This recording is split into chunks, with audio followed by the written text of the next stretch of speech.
custo de vida, emprego e desemprego, cesta básica, tarifas públicas, salário mínimo.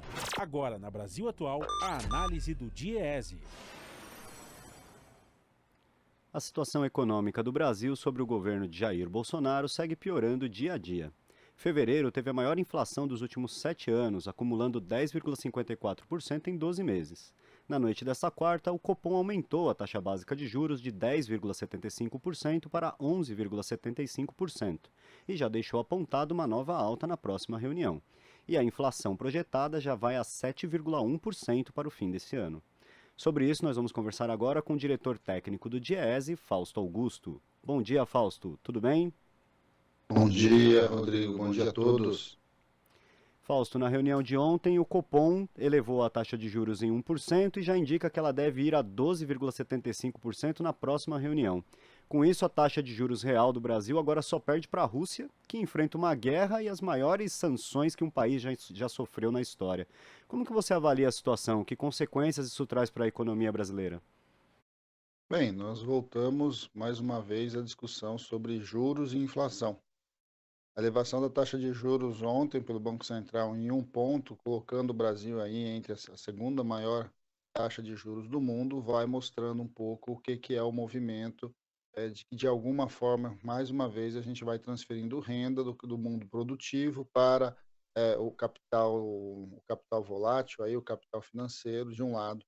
De outro, vai mostrando como o atual governo trabalha essa questão, ou seja, ele não consegue lidar com a questão da inflação, uma vez que a inflação hoje tem sua origem nas commodities, em especial no preço dos combustíveis, e ao fazer este movimento, ele vai colocando a economia, que já anda de lado, cada vez mais patinando aí no seu crescimento. É sempre bom lembrar que nós estamos com mais de 12 milhões, quase 13 milhões de desempregados, uma economia que cresce muito pouco, que é incapaz de gerar emprego e renda para a maior parte da sua população, e no meio de tudo isso que a gente assiste é uma movimentação do Banco Central que busca esfriar a economia ainda mais.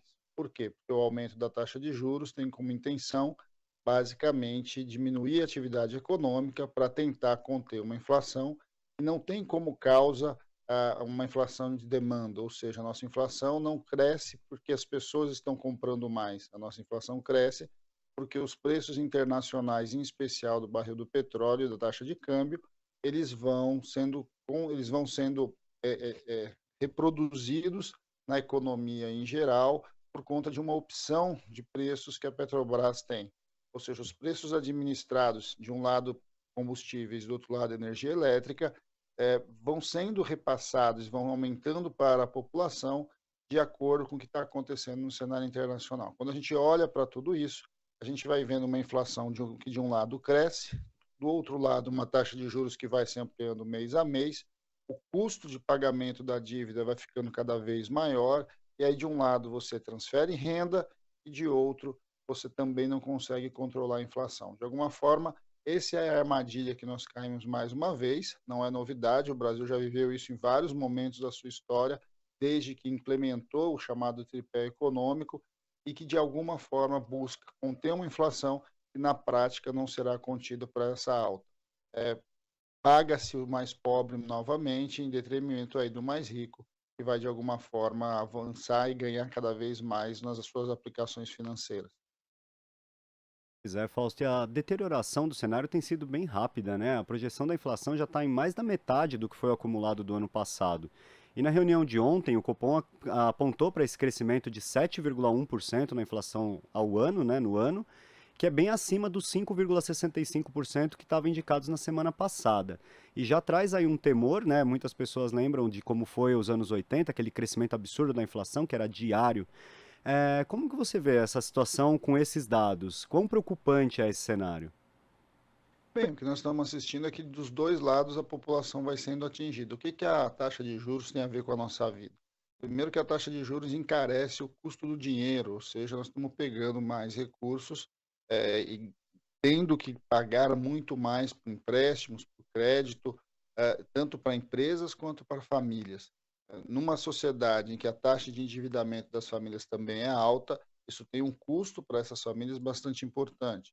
Na outra ponta, a gente vai vendo que aquele empresário, né, ou seja, a economia real, que precisa fazer investimentos para que o Brasil cresça, ele adia o investimento porque é mais vantajoso deixar o seu dinheiro ali na aplicação financeira. Então, quando a gente vai olhando para esse cenário, a gente vai vendo que as movimentações que estão acontecendo para conter a inflação, de certo modo, vão tentando segurar a economia que, na verdade, já está amarrada.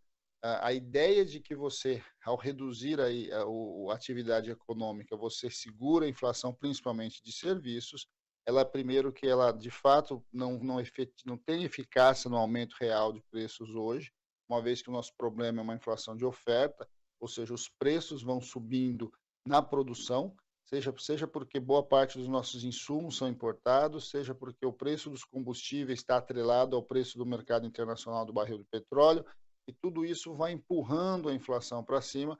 E aí, como a gente tem dois preços administrados muito importantes, que é energia elétrica de um lado e combustível do outro, e eles vão puxando todos os preços, todos os demais preços da economia, a gente está vendo o que a gente está vendo. A alimentação está subindo, o preço da cesta básica vem crescendo, a vida média da população vem piorando e, de alguma forma, a fala que se tem o tempo todo, aí, principalmente pelo mercado, é que não tem outra saída. A única saída é continuar aumentando a taxa de juros. Só que a gente insiste, né? Aumentar a taxa de juros é, de novo, é tirar recursos públicos de um lado e colocar na mão do capital financeiro do outro, coisa que é muito pouco debatida no Brasil. Se fala muito do gasto público, mas se fala sempre do gasto com os direitos sociais. E fala-se muito pouco dos gastos com a dívida pública e que cada ponto desse que vai crescendo, ele vai crescendo o pagamento, o carregamento dessa dívida e vai drenando recursos de uma área para outra. Ou seja, se o Estado tem dificuldades para pagar suas contas, quando aumenta a taxa de juros, essa dificuldade aumenta cada vez mais. Há uma incongruência, então, aí de discursos, mas que a gente sabe que, na prática, isso tem a ver com a atual visão econômica, que, de alguma forma, privilegia, sim, o capital financeiro e os mais ricos, em detrimento dos mais pobres.